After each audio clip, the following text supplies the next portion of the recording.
It's a great honour to be here. Minister, distinguished guests, Mrs. Mack, and ladies and gentlemen. It's really, I'm so delighted that I've been able to come and celebrate with you this 50th anniversary of the Hong Kong Productivity Council. I've got myself, I think, listening to Professor Tan into a sandwich that I wasn't quite expecting, because I chose as my topic to think about how innovation is changing, particularly in the sector that I work most in, which is universities. And I chose to think about what is happening with artificial intelligence. And I hadn't quite expected, I'm a humble civil engineer and industrial economist who's worked for many years on the economics of innovation. I hadn't quite expected to be sandwiched between two great experts on artificial intelligence and to speak about artificial intelligence myself. So I will speak with some tongue-in-cheek on that subject.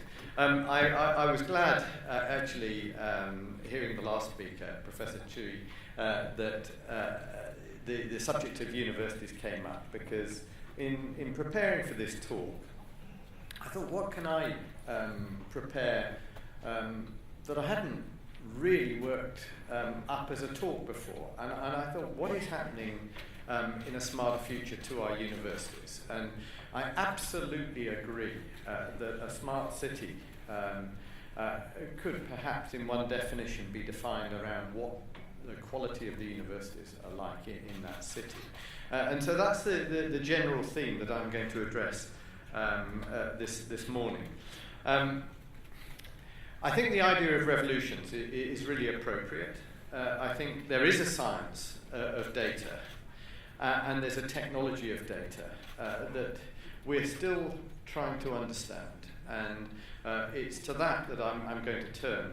And around 13 years ago, I was working on a book that was published 12 years ago by Oxford University Press with two colleagues, and we came up with this term, innovation technology.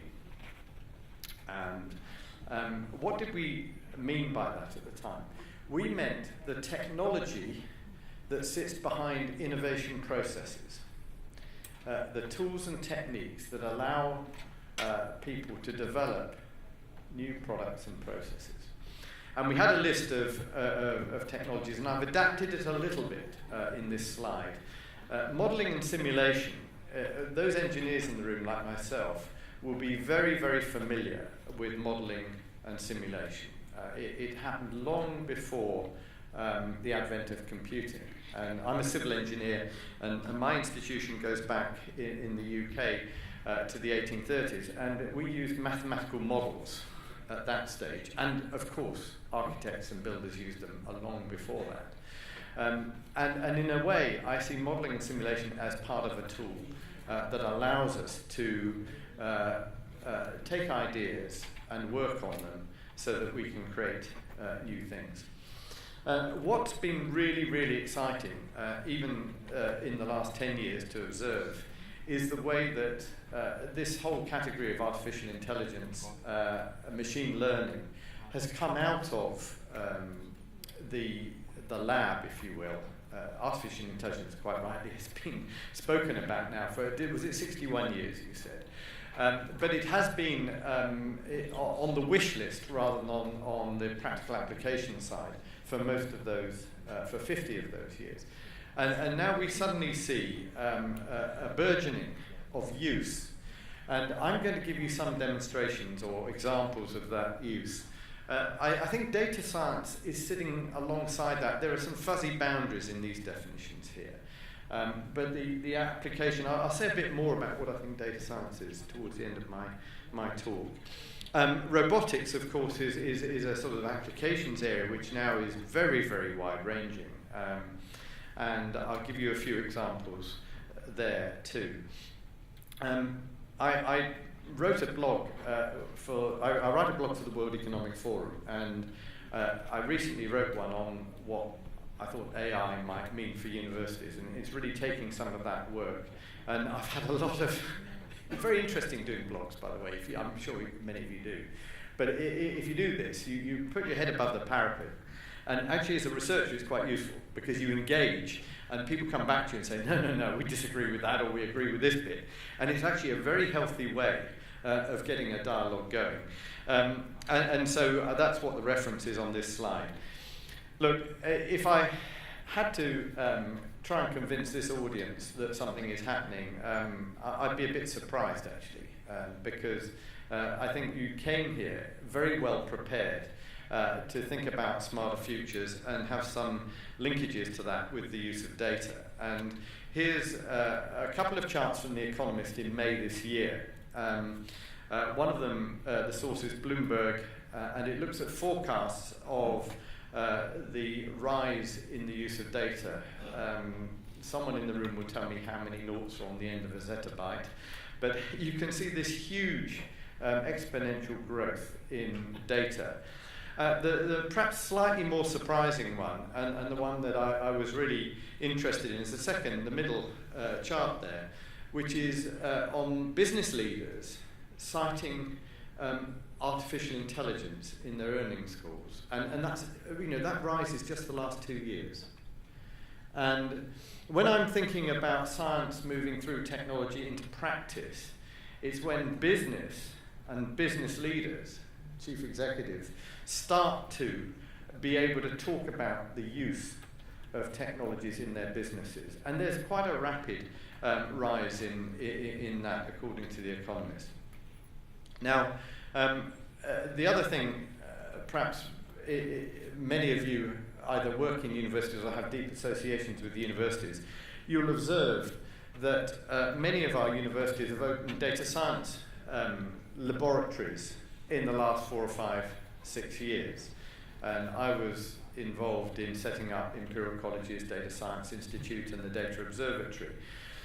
I think probably 5, 6, 7 years ago, the words data science weren't really on our lips.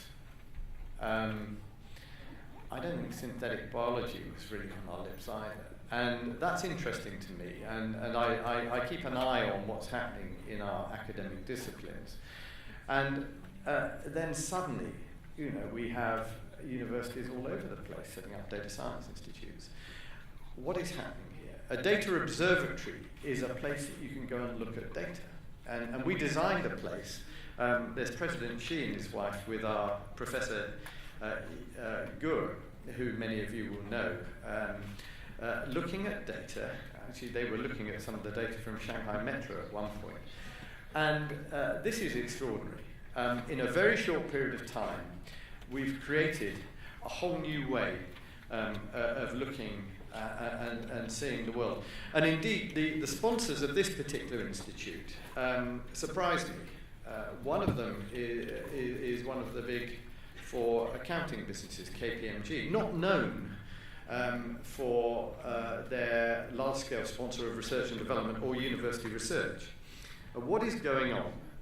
And suddenly there's an interest in being able to see data and see how the world is changing. Coming from the business side, Huawei, another sponsor of our Data Science Institute, and also coming from the academic side, the deep academic side.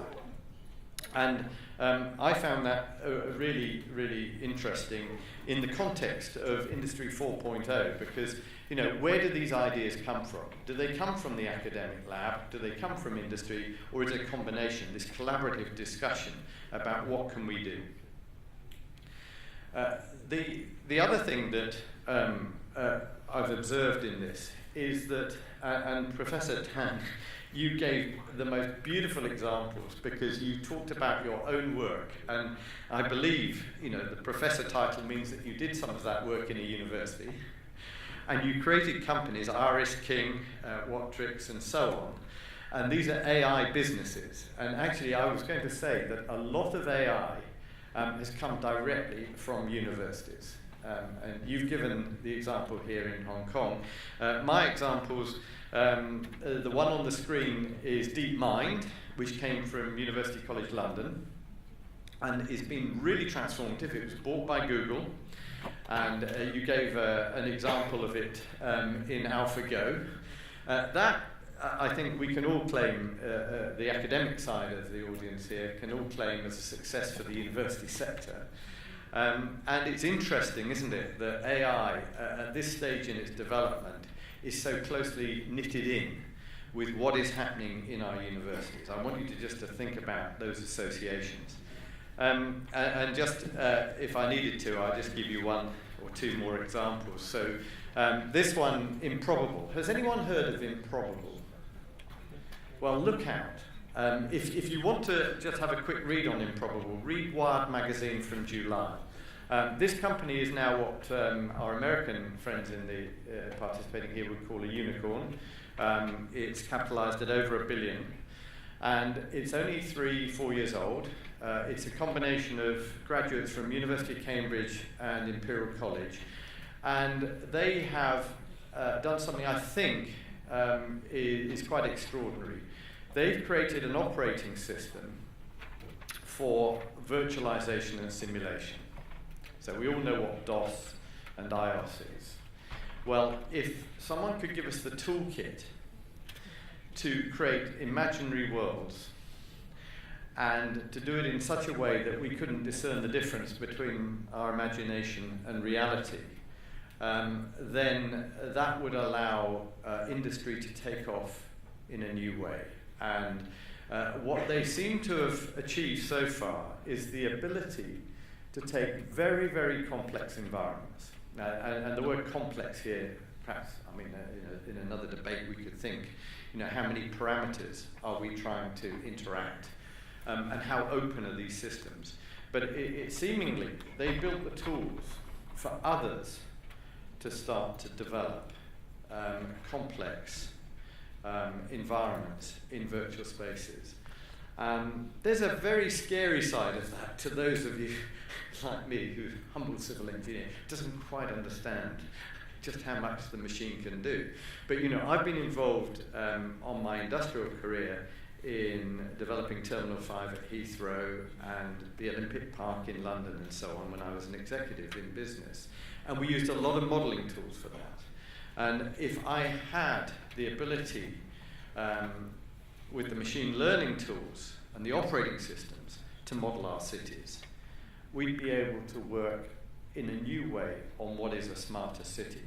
I mean, in London, if you come in 2018 in December, you'll be able to ride on the Crossrail rail infrastructure, which, when it opens, will be the most modern piece of rail infrastructure in the world, with the highest throughput of people, with the most digital technologies enabling you to travel.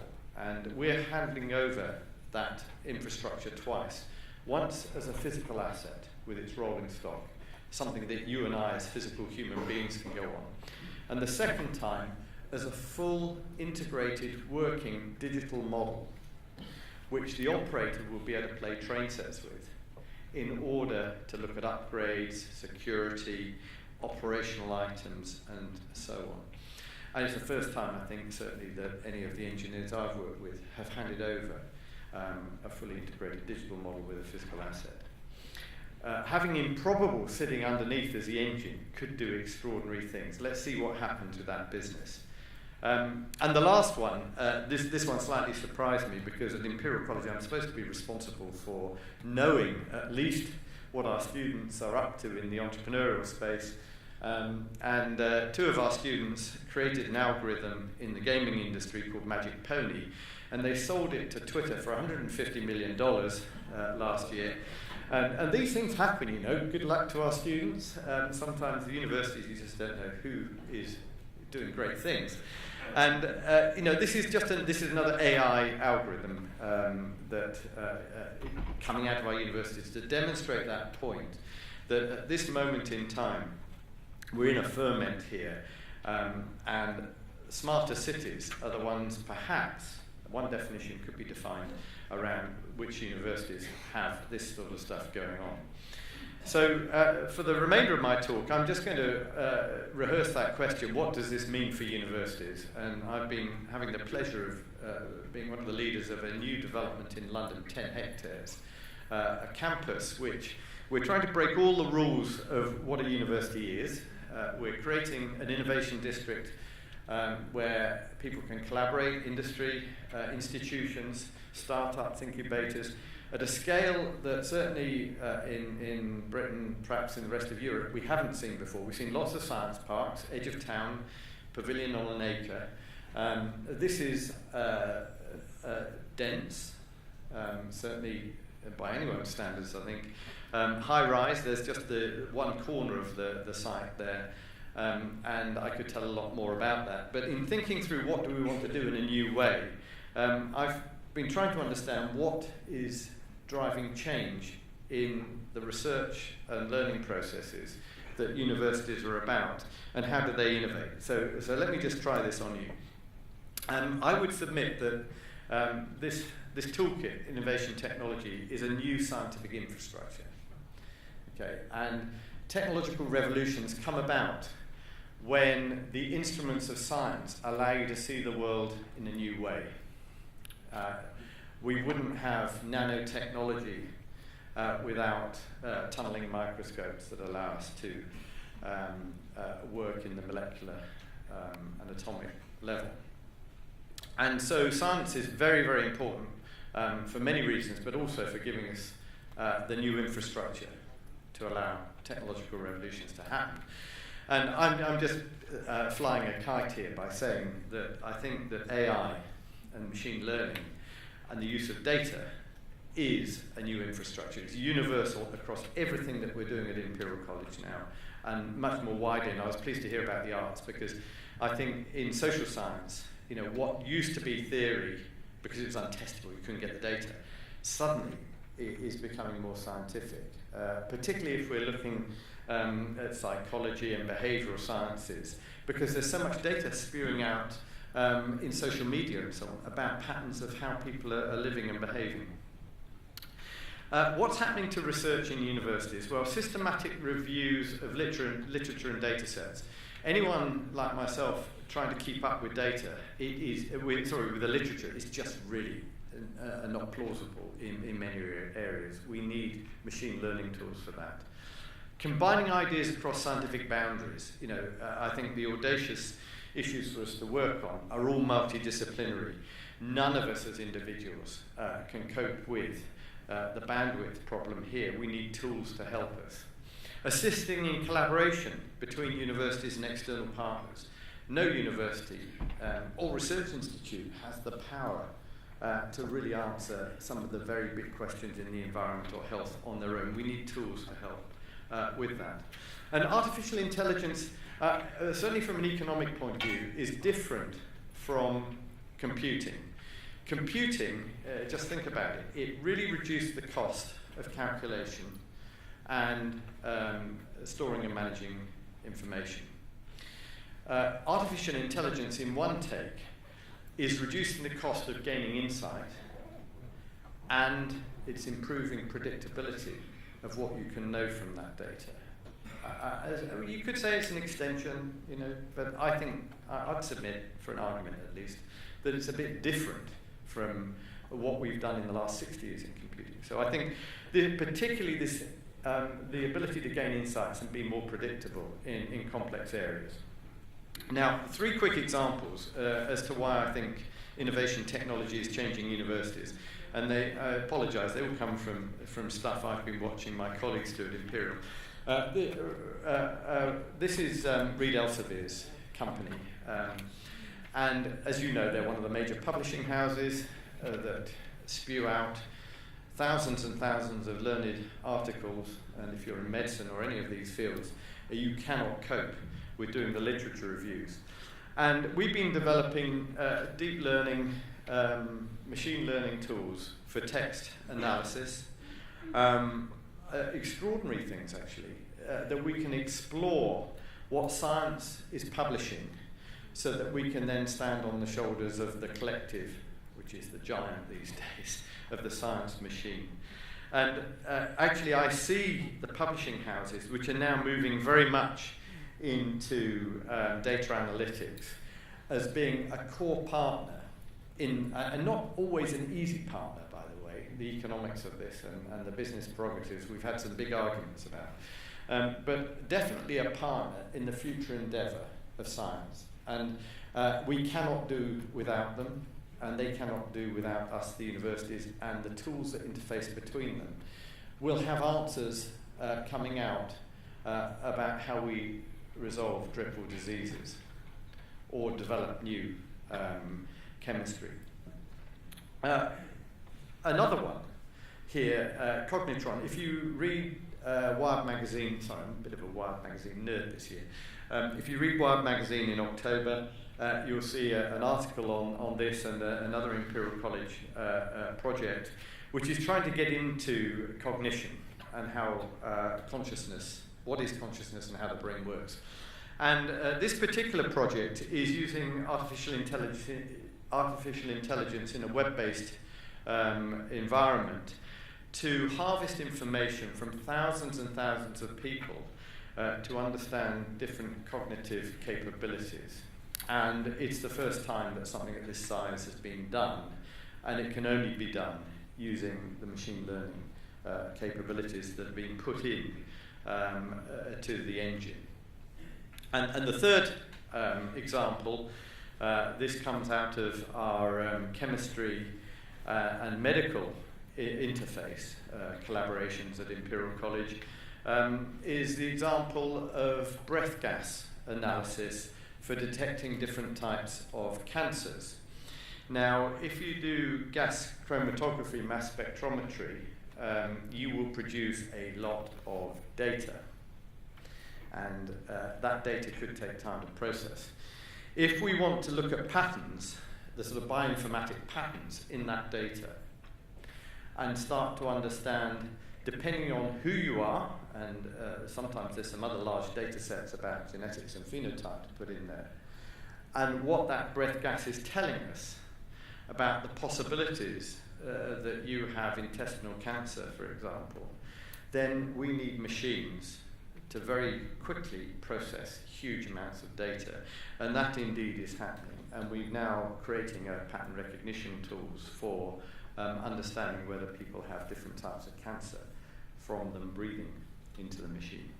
So I think I've given you several examples of how huge amounts of data can be processed, and coming from research, changing the nature of that research and the interfaces with the research subjects and with industry. Let me flip very quickly to learning. And by the way, as someone who studies innovation, the other side of innovation is, of course, learning. If you're going to do something new, you're going to have to learn something new. And you know that old thing about incremental versus radical? Well, it's quite simple, really. Incremental innovation is deepening existing competencies so you can be additive to them and accumulate more knowledge. Brilliant. That's how the world works mostly. The radical side, the disruptive side, tends to be more about building completely new competencies that we didn't have before. And sometimes you need to combine both of those. What do universities do? They educate people for the future. They need to do both of those things. Do we do it very well? I raise that as a question at the moment, and the British government is now putting a teaching excellence framework around how our universities in our country teach. I'm not sure they're asking the right questions, that's another issue. But when it comes to artificial intelligence and machine learning, we are starting to see some extraordinary things happening here in areas like the analytics of how students are performing almost in real time. Virtual learning environments that are changing the nature of how people are taught and how people are learning. Automated performance monitoring, virtual assistants, these chatbots that are perhaps, productivity council, you must be interested in productivity, right? Well, university classrooms, to my knowledge, haven't changed in size an awful lot in 100, 200, 800 years. 30 students in front of one professor for 1 hour, trying to absorb and understand. Well, the chatbot thing is that perhaps you can have lots of students that are clever and ask lots of questions, and those questions get assimilated, and some of the answers come back through, and maybe one day we can see some productivity increase, who knows. And then access to different material. Now, I don't like the divisions in our universities between research and teaching, because if one has bright students, why wouldn't they want to be close to the cutting edge knowledge? And yet we somehow have managed to organise ourselves for historic reasons in these two things. actually innovation and learning go together. And so I'm not going to say very much more about how I think AI might help, other than it is perhaps in future blending how we think about researching and learning in a combined way. I just leave you, I mean, I've been trying to understand who's doing what in the student analytics space. A lot of good things happening in the US. I just picked on Georgia State because they came up in my searches quite often for some good stuff. I'm sure there's many other good things happening here, but finding ways of helping students make the right choice about what courses they take and what subjects they study within those courses. And at least one thing I read here was that the average time to graduate had improved. Another kind of productivity thing, is it? And also the dropout rate had reduced because we understood in more near time that students were happier and using their abilities more in one way than another. And I think we'll see much more of that. And you know, even the great universities that think this is nothing to do with them might have to start to learn from other places that are experimenting with these tools. And I keep talking to my colleagues about what are we doing in this space at Imperial. Now, the other thing is that students and staff are quite capable of inventing these futures. So for the last couple of minutes, let me just indulge in a few things here. I mean, the technologies that are coming out from this interface between learning and research are really manifest. And we're seeing a lot of the future actually in the heart of our universities. And the examples I've got on this slide, blockchain ticketing for events, there are a huge amount of fraudsters. You know, we found out that a lot of the fraudsters are using bots themselves to buy out blocks of tickets for events, and then using algorithms to shift the pricing points. That's no good for you and I as the punter, it's no good for the entertainment industry. And we've used Ethereum, one of the blockchains, to create a way of keeping the fraudsters out. Insurance for drones, you know, dynamic pricing of insurance, these sort of things are coming in. They didn't come from the insurance industry. The blockchain for ticketing for events didn't come from the events industry. You know, these are coming from actually our students thinking that there are problems to be solved. I won't cover off too much on the iKnife and medical diagnostics. I've given some examples of that. Suffice to say that when one looks at other people's studies of the use of AI in these areas, you see a very healthy listing of startups and companies coming in to use advanced analytics to process new therapies, etc. As indeed you do in the legal side. I just threw that in there because I thought everyone's going to say, David, you work at Imperial College, you're all tech in the tech sense. But actually, this is affecting us if we're accountancy in the accounting and legal professions and almost everywhere. Which leads me to ask the question, how is work changing? Are we going to see jobless growth? There's a lot written about this at the moment, and I had my little hayput with another blog on the WEF, World Economic Forum. And I chose a picture here of our taxi drivers in London protesting about Uber. And this was when Boris Johnson was the mayor, and I was working with him on the Smart London board, and he said, what are we going to do about this? And he didn't like Uber very much, surprisingly. Well, Uber was causing problems. 40 to 50,000 people registered to be drivers on Uber, and we put another 8% of vehicles on the road or something, just driving around, and it caused more traffic congestion, and the taxi drivers didn't like it. Hey, then we looked at what Uber were putting their money into, autonomous vehicles. None of these people are going to have jobs in 10 years' time. Well, that's one scenario. Or are they? Are we going to augment capability? And you know, I can give you lots of other plausible examples that our surgeons are going to become data scientists. You don't want to be touched by a surgeon's hand, you want to be touched by a robot, driven by a surgeon using the data.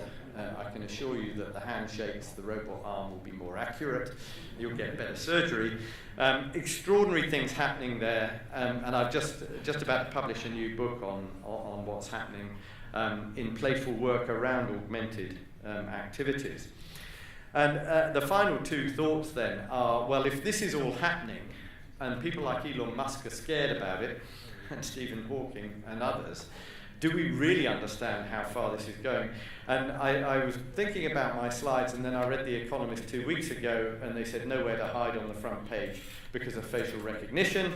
And yeah, it all gets very scary until you realise we've been with technologies that have scared us before. You know, you mentioned GE and Edison. Well, when electricity was first put in people's homes, there were blanking plates to stop the electricity coming out of the sockets in the wall because people were scared they'd get electrocuted, which is another fictitious view. So we need to sort some of this out, and I think we'll need some international standards in the AI space, particularly in applications. And we, back to my educational side, need to understand what sort of people we are educating. How many people need to understand this world of AI and data, and how do universities compete in this space? And there will be some new types of work. We need data scientists, people who can gather data and model it, visionaries who can think of new things to do with data. And you know, friends at MIT published a nice article recently on the type of new AI experts we might need to be creating. People who can train algorithms, people who can explain what algorithms do to business leaders, and people who can sustain them when they do naughty things and pull them back on track. Lots there, I think, our universities will need to do in order to change the way in which they deliver their services to make our cities smarter. So I hope that's a bit of food for thought. Thank you very much.